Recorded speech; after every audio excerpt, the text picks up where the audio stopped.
Without objection. Madam President, I rise today to ask for support for my amendment to promote pro-growth energy and tax policy, especially consistency, for the remainder of this year. My amendment addresses a significant tax policy concern. Within the tax code, there is a long list of provisions, simply known as tax extenders. Now, some might ask why I am offering an amendment on tax extenders to a bill dealing with the Federal Highway Program. Well, in a nutshell, here's why. These provisions are used by millions of families, individuals, and business taxpayers. But these provisions expired over 2 months ago, causing utter chaos in regards to, well, really what it caused was the Lawyer CPA Full Employment Act. At present, the Senate leadership has no plans to consider these expired tax provisions. That's not right. The base of this amendment includes most but not all of the expired energy tax incentives addressed in the amendment offered by my friends on the other side of the aisle. It's your amendments. In my amendment, however, we increase these energy production incentives. With spiking gas prices hammering families and businesses, this is precisely, it seems to me, the time to have policy that will increase our supply of energy.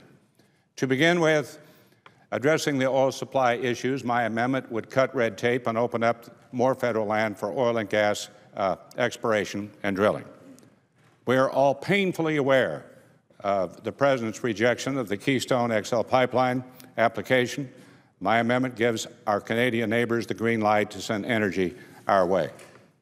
Let me now briefly describe the amendment. This amendment extends popular and much-needed tax relief, ranging from tax deductions for families sending kids to college to the adoption tax credit. By supporting my amendment today, we can provide much-needed tax relief and certainty to millions of families and businesses for the remainder of this year.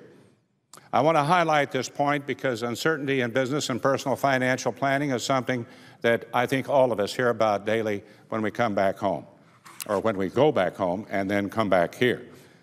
Let's take a look at the deductibility of college tuition. This is a benefit for families who send their kids to college. By definition, this benefit goes to middle-income families. A lot of these folks aren't low income, so their kids don't qualify for Pell Grants, but they are not high income either. A lot of these folks are paying significant federal, state, and local taxes, and they get no help in defraying the high cost of their kids' college education. Again, this would make it consistent just for this year. This tax deduction helps families by increasing access to higher education. This deduction ran out at the end of last year, and if we don't act on this amendment, these families will continue to face a tax increase. Another very important expired provision is the deductibility of state and local sales taxes. Over 10.3 million Americans are paying more in taxes because this provision has expired. Madam President, on the business side, my amendment would address expiring business provisions, including the Research and Development Tax Credit and tax incentives for leasehold improvements and restaurant depreciation. It also extends enhanced small business expensing. Many small businesses use this benefit to buy equipment on an efficient after-tax basis. It is good for small business. It is good for small business workers. It is good for our nation's economic growth. The amendment closes a tax loophole that ensures that taxpayers claiming the refundable child tax credit provide proper identification on their tax returns.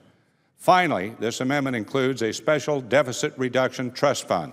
The trust fund would contain the savings from the energy production incentives, the refundable child tax credit provision, and an extension of the existing federal employee pay freeze. In summary, this amendment does not add to the deficit, It contains robust energy production incentives and restores expired individual and business tax relief provisions. And most of all, it promotes economic growth and provides much-needed consistency, as these tax extenders simply do not exist at the present time. And only for this year, everybody knows, 2013, we have the obligation, responsibility to really go into and dig into a tax reform plan that will certainly serve our nation in much better shape in regards to tax policy. I yield the floor.